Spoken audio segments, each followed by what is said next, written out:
ஒரு லட்சமா ஐயோ ஒரு லட்சமா ஐயோ ஒரு லட்சமா என்னடா தம்பி என்ன புலம்புற? ஐயா என் தெய்வமே, நின் கருணே எனக்கு பெருமை. எனக்கு ஒரு கவிதை வேண்டும் ஐயா. போடா தம்பி, நீ தப்பு. உன் கலையை நீதான் வெளிப்படுத்தணும், என்னாலதான் முடியாது.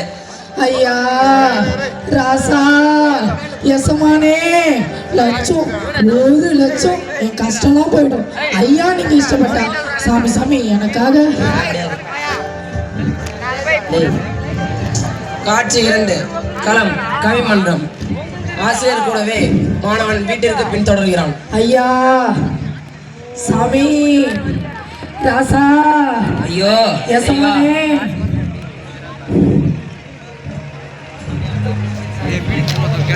என்ன எழுதலாம்? அழகு. என்ன அழகு? எல்லாமே அழகு. இயற்கை நிந்தையே அழகு. அந்திவான வருணை அழகு. அது செய்யும் ஜாலங்கள் அழகு. மலை அழகு.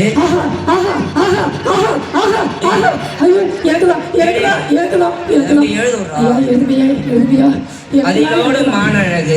அருமை அருமை. ஆடும் மயில் அழகு. பாடும் குயில் அழகு. ராஜநடை போடும் சிங்கம் அழகு. எழுது மேடமா? அழகிய மலையருவி, அதில் நீராடும் மங்கை அழகு. அழகோ அழகு. கவிதை லட்சம் 1 லட்சம் எனக்கு தான், கண்டிப்பா எனக்கு தான் ஐயா. தெய்வமே ரொம்ப நன்றி. சரி போய் வா. கவிதை எழுதுற மாதிரியே தெரியலையே. இவன் தான் கவிதை எழுதுன்னு சொன்னா நம்ப முடியலையே, சந்தேகமாகுது. ஐயோ கண்டுபிடிச்சிடாரோ? நான் உன் அறிவை சோதிக்க வேண்டும். சோதியுங்கள் ஐயா. அன்புக்கு அம்மா, பண்புக்கு அப்பா, பாசத்திற்கு பாட்டி, நேசத்திற்கு தாத்தா, அறிவுக்கு ஆசான், தெளிவுக்கு தோழன், ஆன்மீகத்திற்கு இது கூட தெரியாதா? எங்க ஸ்கூல் ஃபாதர். பசிக்கு சோறு, தாகத்திற்கு தண்ணி. சரி பரவாயில்லை, எங்கே உன் கவிதையை வாசி. அழகு. என்ன அழகு? எல்லாமே அழகு. இயற்கையின் விந்தையே அழகு. அந்திவான வருணனை அழகு. அதிசயம் வர்ணஜாலங்கள் அழகு. மலை அழகு. அதிலோடும் மான் அழகு. ஆடும் மயில் அழகு. பாடும் குயில் அழகு. ராஜநடை போடும் சிங்கம் அழகு. அழகிய மலை அருவி, அதில் நீராடும் மங்கை அழகு. அழகோ அழகு. உன் கவிதையில் பிழை இருக்கிறது. நல்ல கவிதை தானே, இவருக்கு தான் இந்த 1 லட்சம். ஐயோ எனக்கு தான் லட்சம் எனக்கு தான். ஐயோ எனக்கு தான் லட்சம் எனக்கு தான். ஐயோ எனக்கு தான். பிழையான கவிதைக்கு பரிசில்லை. என்ன பிழையா? ஐயோ ஐயோ இது என் கவிதையே இல்லை. காட்சி 4 களம் கவிமன்றம்.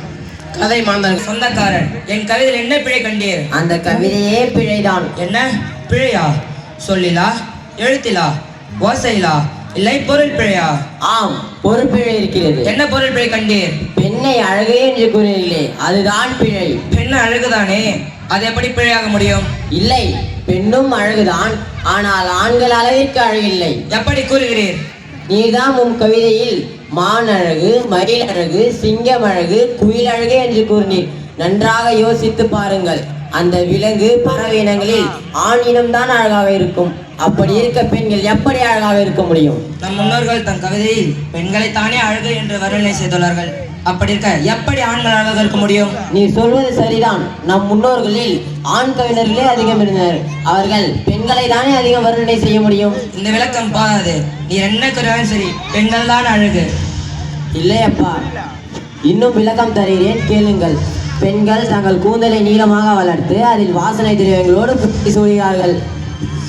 இன்னும் பல வகை ஆபரணங்கள் என்று கைகளிலும் கால்களிலும் மட்டுமல்லாமல் இடையிலும் அணிவதோடு நில்லாமல் நெற்றியில் பொட்டு, கழுத்தில் சங்கிலி, விரல் நகங்களில் மட்டுமல்லாமல் உதட்டிலும் சாயம் போடுவது நில்லாமல் முகத்திலும் அழுக்குகளாக வண்ணங்களை அடுக்கிக் கொண்டே போகிறார்கள்.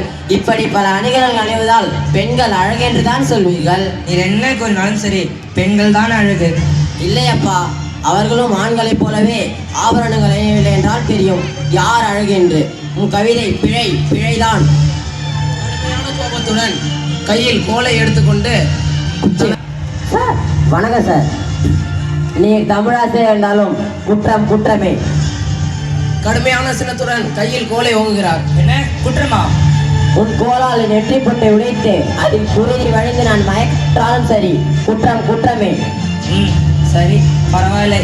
உன் புலமையை நாம் பள்ளி புரிந்து கொள்ளவே யாம் இந்த சிறுவிளையாட்டை நிகழ்த்தினோம்.